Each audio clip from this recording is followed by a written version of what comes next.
পলাশ কুমার চৌধুরী সরকারি চাকরি শেষে অবসর জীবনে বসে না থেকে বনে গেছেন কৃষি উদ্যোক্তা। সকল খরচ বাদ দিয়ে বছরে প্রায় ৩০ লাখ টাকা আয় করছেন তিনি। কৃষি উদ্যোক্তা হয়ে এলাকায় হয়েছেন যুব সমাজের অনুপ্রেরণা। আমার ফার্মে বরবটি, শিম, মরিচ, আলু সবগুলো নিয়ে আমি ফার্ম করি। কিছু গরু আছে আর মাছের চাষও করি। সব খরচ বাদ দিয়ে আমি পৌঁছেছি যে ৩০ লক্ষ টাকা ইনকাম হয়।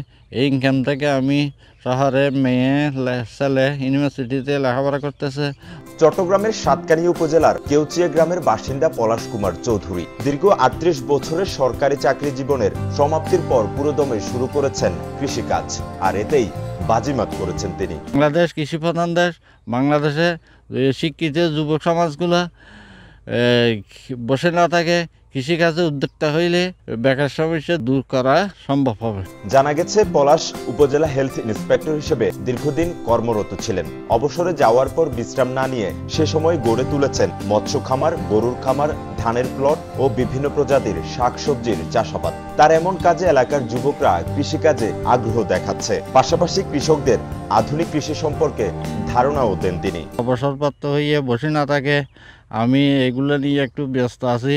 আমার মতন যারা যুবক সমাজ আছে বেকার, তাদের এইগুলো নিয়ে একটু উৎসাহ করার জন্য আমি পরামর্শ দিই। পলাশ চৌধুরী তার প্রকল্পের মাধ্যমে এলাকার মাটি, জল ও পরিবেশকে কাজে লাগিয়ে কৃষির উন্নত পদ্ধতি নিয়ে কাজ করছেন। এলাকার জন্য উদ্যোক্তাদেরও বিভিন্ন প্রশিক্ষণ দিয়ে কৃষির উন্নত প্রযুক্তি এবং ব্যবসায়িক প্রক্রিয়া জানিয়ে সহযোগিতা করছেন। সত্যি তিনি একজন তরুণ যুব সমাজের জন্য অনুপ্রেরণামূলক। রিটায়ারমেন্টের পরও বিভিন্ন কাজের সাথে সম্পৃক্ত রয়েছে, যা দেশের অর্থনৈতিকভাবে অনেক সাহায্য করছে। কোনো কাজে ছোট না, ওনার দেখা দেখি এলাকার বেকার যুবক, শিক্ষিত যুবক সবাই ওনার থেকে দেখে ওইগুলো করার জন্য আগ্রহ হচ্ছে। উনি খুব ভালো মানুষ, ওইগুলো দেখে আমাদের অনেক সহযোগিতা লাগছে, আমার ভালো লাগছে। উনি আমাদের মতো যারা গরিব দুঃখী আছে তাদেরকে বই কিনে দেয়, গাইড কিনে দেয়, পড়ালেখার জন্য সাহায্য করে।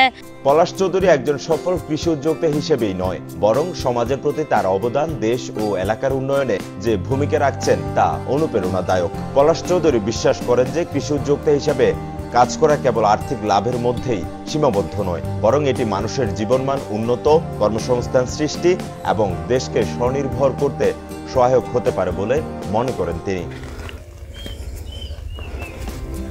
সাতকানিয়া থেকে রিমন পালিতের তথ্য ও ছবিতে মেহেরাজ হোসেন, কালের কণ্ঠ, চট্টগ্রাম।